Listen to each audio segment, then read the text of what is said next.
Bienvenue à cette revue des marchés boursiers Cachemire du mardi 10 septembre 2024. Partagé aujourd'hui à la bourse, le TSX et le Dow Jones dans le rouge, alors que le S&P 500 et le Nasdaq dans le vert. Et le pétrole dégringolé. Donc le TSX en baisse de 24 points, 23 003 points. Au final, le Dow Jones baisse de 92 points, 40 736 points. Le S&P 500 monte de 24 points, 5 495. Le Nasdaq, 141 points d'avancée, 17 025. Et on regarde le pétrole, baisse de 2,39 $ à 66,32 $ WTI en dollars américains. Qu'est-ce que ça veut dire? Bien, ça veut dire que le prix de l'essence pourrait baisser sous les 1,45 $, 1,40 $ bientôt au Québec. Évidemment, c'est tout dépendant. Dans la région de Québec, les prix sont beaucoup plus élevés que partout ailleurs.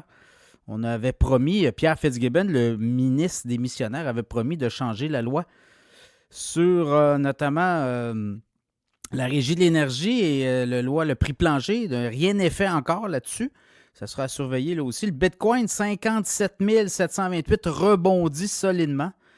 Bon, les histoires aujourd'hui à la bourse, c'est surtout JP Morgan, le grand patron, là, qui a prévenu que ce qu'on allait voir, notamment du côté des banques, les intérêts, prêts d'intérêt allaient être moins élevés dans les prochains trimestres. Donc, ça a donné un coup. Là, je regarde, JP Morgan a baissé de 11,29 $. Les autres banques ont suivi aussi. Ça a donné un coup. C'est pour ça que le Dow a baissé. JP Morgan fait partie du Dow Jones, notamment. Les autres nouvelles, c'est quand même intéressant. Là, quand vous regardez demain, on va avoir les chiffres sur l'inflation aux États-Unis. Et là, on va avoir peut-être la suite. Vous avez vu la semaine dernière, l'emploi vendredi dernier. L'inflation est à 2,9 en juillet. Est-ce que le mois d'août va être à 2,5? On s'attend à 2,5. Donc ça, c'est une donnée clé. À part ça, je regarde du côté de Apple aussi. Apple s'est fait frapper en Europe, là, 14 milliards une taxe. On pensait régler ce dossier-là. Finalement, c'est 14 milliards, c'est assez imposant, mais quand même, le dessus d'Apple n'a pas bougé tant que ça, a baissé, mais c'est reparti. Nvidia finit dans le vert. Nvidia a prévenu là, que sur les livraisons de puces, puces Blackwell, qui est microprocesseur, nouvelle puce électronique qu'on avait présentée et lancée plus tôt cette année, il y aurait peut-être des délais de livraison plus longs que prévu. Donc, ça a donné un petit coup sur Nvidia, mais c'est reparti vers le haut. Je regarde aussi le consensus des profits à Wall Street a été revu à la baisse pour le troisième trimestre qui va commencer. On va voir les résultats au mois d'octobre. On parle de 4,9 % seulement. Deuxième trimestre 2024, 11,3 %. Et on finirait l'année avec 15,4 au niveau des prévisions moyennes des profits des entreprises. Et ça donnerait un 10,1 sur l'année au complet.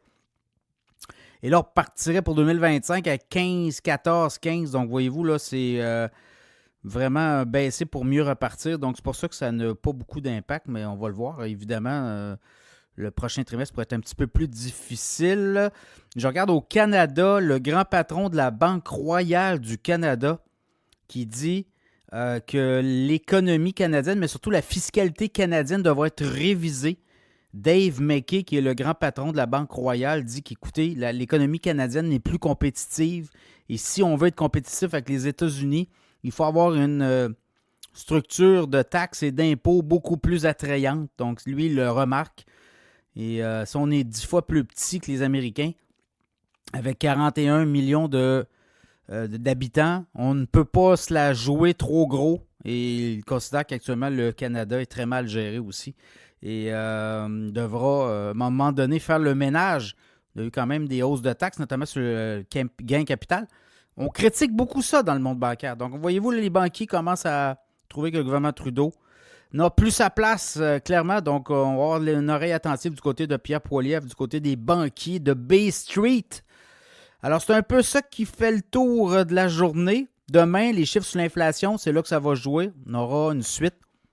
Est-ce que ça passe ou ça casse? Ça va être à suivre.